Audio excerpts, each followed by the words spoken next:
So you go to check your bank account and it looks like there's a digit or two missing. So you're thinking to yourself, where the heck did all my money go? This is why you need a budget. Now, budgeting doesn't have to be overly complicated. In this video, I'm going to show you how to create a simple budget from scratch, and I'll give you some tips along the way. It's important to realize that budgeting is not synonymous with being overly restrictive in your finances. Some people are put off by the idea of budgeting because they think it means they can't spend their money the way that they want to, when it's quite the opposite. You can spend your money exactly how you want to. Budgeting is more about tracking your finances and setting and hitting financial goals than it is about freezing spending. This way, if you are missing a digit or two in your bank account, at least now you know why. Now, you can keep your budget in an Excel spreadsheet or on a physical notepad or really anywhere that works for you. I use mint.com, so that's what I'll be showing in today's example budget. There's a link in the description if you want to follow along or if you want to use Mint yourself. Make sure you sign up using my link and then you'll get your own link. And you can send it to 3 of your friends and they can send it to 3 of their friends and we'll all wake up rich. Bruh. I'm just kidding. It's not an affiliate link. You don't have to buy anything or sign up for any free trial or any garbage like that. It's just what I use for budgeting and what I find useful. All right, so here I am on the budgeting page of Mint. And you can track your money on any timescale that works for you, whether it be weekly, bi-weekly, monthly, or even annually. The most common way to do it though is to track it monthly because that's how most of our bills are due. We have a monthly cable bill, a monthly mortgage or rent, a monthly phone bill, etc. In any case, your budget is going to consist of 2 fundamental sections. Your income, which is how much money are you bringing in during the month, and your expenses, or your spending, which is how much money is leaving your account during the month. Alright, so this is the most important rule in budgeting and maybe in all of personal finance because so many people fail at this. The amount of money that you spend absolutely unequivocally must be less than the amount of money you make. Now, if you're new to managing money or budgeting in any kind of way, or maybe you just got your first paycheck, you might be thinking to yourself, well, duh, how can you spend more money than you make?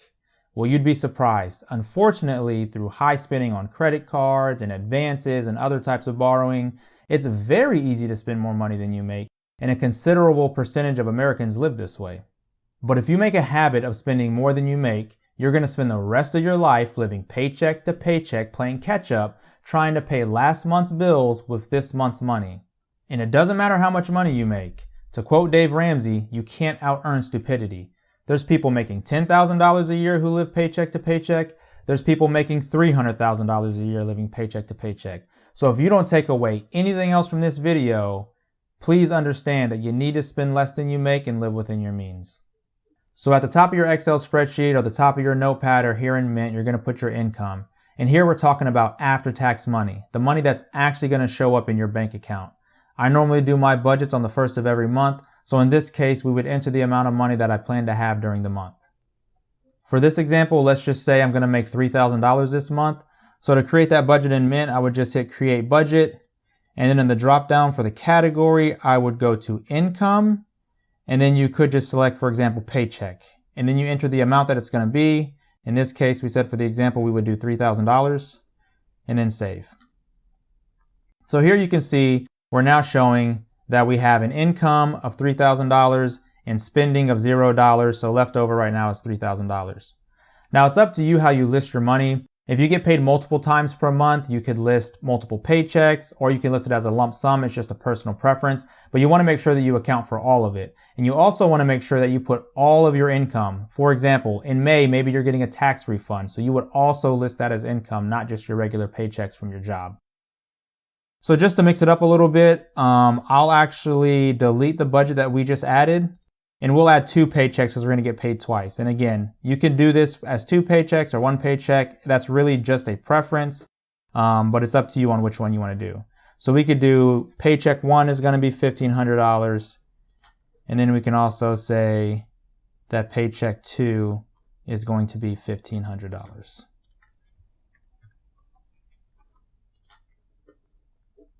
Okay, adding your expenses is very similar. You'll just go in and you'll hit Create Budget and you'll add what the expense is going to be and how much it's going to be for the month.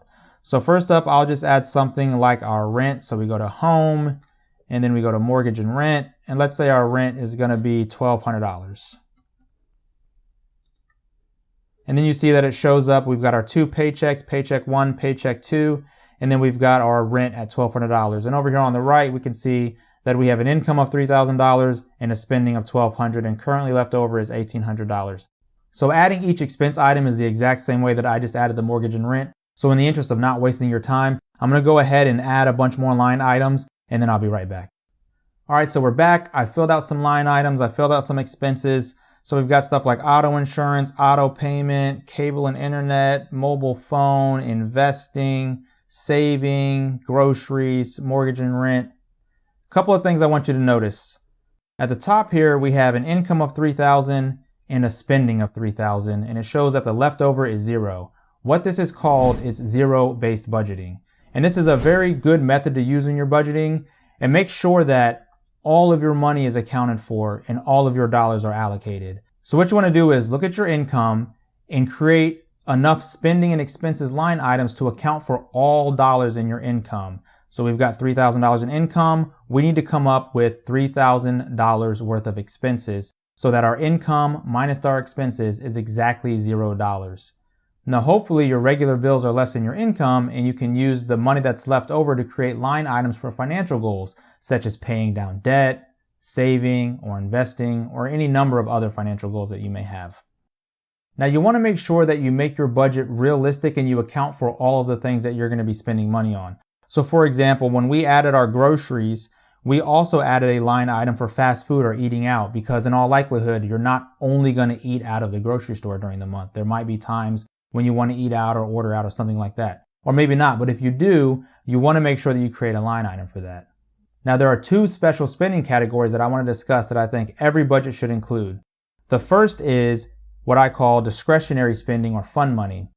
Now, budgeting is a lifelong endeavor, so you don't want it to be stressful or have a negative connotation. And one way to help alleviate that is to give yourself some freedom in spending and some money that you can blow every month. So this is what I'm calling discretionary spending. You can set this at whatever number you find reasonable, maybe start at $100 and go from there. The other special line item is what I call non-recurring expenses. Now, during the month, you're going to have things that come up that you didn't account for or you didn't see coming, and you're going to need some wiggle room in your budget to categorize those things. So this is what our non-recurring line item is for. Again, you can set this at whatever number you think is reasonable, maybe start at $100. But after a couple of months, you'll be able to look back at your other budgets and see what your averages have been, and then use that when you're planning and going forward. Another really cool feature in Mint is you can link your bank account so that all your transactions come over, and then you can categorize them. And once you categorize them, they'll automatically show up in your line items so that you can have an easier time tracking your spending against how you budgeted. So here I am on the transactions page, and I can see that I spent $150 at Publix that's uncategorized. So all we need to do is go into the category and go to food and dining and set it to groceries. Now, when I go back to the budgeting tab, I will be able to see that I have spent $151 out of the $300 for groceries for the month. So this is a really useful way and a really kind of an automatic way to track all of your expenses to see if you're staying on budget or not. This might seem cumbersome at first, but it really isn't. I do my budget on the first of every month in less than 30 minutes. And then I might spend another 30 minutes throughout the week, 5 minutes here, 5 minutes there to categorize all my items.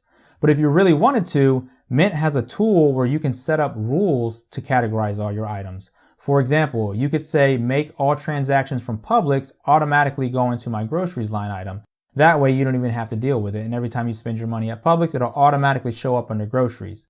Now, it takes me so little time to do my categorization that I still do it manually even after 5 years, because I've always been a in the details kind of a guy, and I want to make sure that every item is going exactly where I want it to go. Now, if you don't want to link your bank account or you don't want to use Mint, you can also do something like this very easily in Excel. Here's an example of an Excel spreadsheet with the exact same budget setup that we just had in Mint. You have your couple of paychecks, all of the same expenses, and then on the far right you have your income, your expenses, and your zero-based balance. And there's some very basic formulas in here to track your expenses and income and make sure your balance is zeroed out. So if I change the discretionary to $0, we can see that I've got a leftover balance of 100. Change it back, and we're back to our zero-based number there. So if you want to use something like this, I'll put a link in the description to a Google Drive that has this file if you want to download it and use it for your budgeting. I will say though, creating a budget in Excel is just as easy and just as effective as doing it anywhere else, But if you don't have your account linked, it's very difficult to track your transactions against how you budgeted to make sure you're staying on track. It can definitely be done. It's just a lot easier if you have something like your online bank budgeting or Mint and you have your account linked so you can track all your transactions. So that is it for some very basic budgeting. And that's really all it needs to be. We don't need to make this rocket science. You'd be amazed at how much better your spending habits are when you actually start tracking your money and just paying attention to where it's going. I really hope this video has helped you out. If so, slap that like button. It lets YouTube know that my videos aren't trash, so they'll promote them and spread them to other people so they can be helped as well. Let me know if you have any questions about finance, budgeting, or Mint, or anything else that I can help you with. Peace.